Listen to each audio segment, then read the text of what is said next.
नमस्कार साथियों, आपके अपने YouTube चैनल पर आप सभी का स्वागत है। जेईई मेन 2024 जेईई मेन जनवरी में शामिल नहीं हो सकेंगे कई विद्यार्थी। तो क्या है पूरी खबर? पूरी न्यूज के लिए आप वीडियो के अंत तक बने रहें।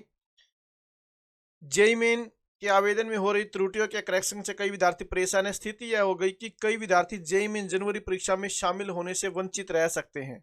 कैसे? जेईई मेन के आवेदन में हो रही त्रुटियों में करेक्शन से कई विद्यार्थी परेशान। स्थिति यह हो गई कि कई विद्यार्थी जेईई मेन जनवरी परीक्षा में शामिल होने से वंचित रह सकते हैं। उल्लेखनीय है कि इस वर्ष जेईई मेन के इतिहास में सर्वाधिक 14 लाख से अधिक विद्यार्थियों ने आवेदन किया है। बहुत संख्या में स्टूडेंट्स ने आवेदन किया है।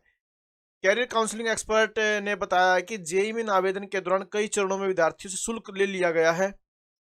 इसके बाद कंफर्मेशन पेज भी जारी कर दिया गया। इससे विद्यार्थी को यह विश्वास होगा कि उसकी आवेदन प्रक्रिया पूरी हो गई है। लेकिन आवेदन की तिथि निकलने के बाद जब एनटी ने करेक्शन विंडो ओपन की तो कई विद्यार्थी ऐसे सामने आ गए जिनके पास कंफर्मेशन पेज होने के बावजूद भी उनका आवेदन शुल्क जमा नहीं हुआ है और अब अंतिम तिथि निकलने के बाद वे पुनः आवेदन शुल्क जमा नहीं कर पा रहे हैं।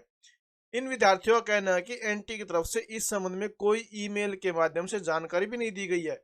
साथ ही ऐसा भी हुआ कि शुल्क जमा होने के बाद एनटीए की ओर से शुल्क लौटा दिया गया, लेकिन इसका पता विद्यार्थियों को नहीं चला। विद्यार्थियों ने ई मित्र केंद्र या किसी अन्य व्यक्ति के सहयोग से आवेदन का शुल्क जमा करवाया।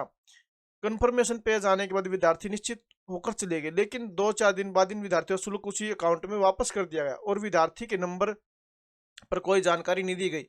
जिसने आवेदन का शुल्क जमा करवाया था उसके अकाउंट में राशि चली गई।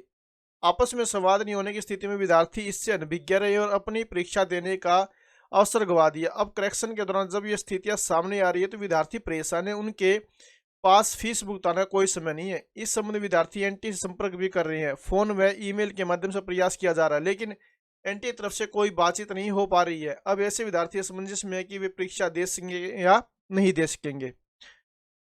1 फरवरी तक जेईई मेन और 2 को बिहार बोर्ड का मैथ पेपर। देखिए ये भी क्या है। जेईई मेन जनवरी सेशन में एक और समस्या सामने आ रही है कि बिहार बोर्ड की परीक्षा 1 फरवरी से शुरू हो रही है और जेईई मेन की परीक्षा 1 फरवरी तक चलेगी। बिहार बोर्ड में पहला पेपर बायोलॉजी का है, लेकिन दूसरा पेपर 2 फरवरी को मैथ का है।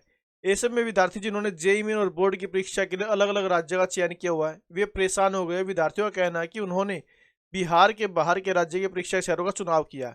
साथ ही जेईई मेन आवेदन में करेक्शन के दौरान परीक्षा राज्यों को बदलने का अवसर नहीं दिया गया।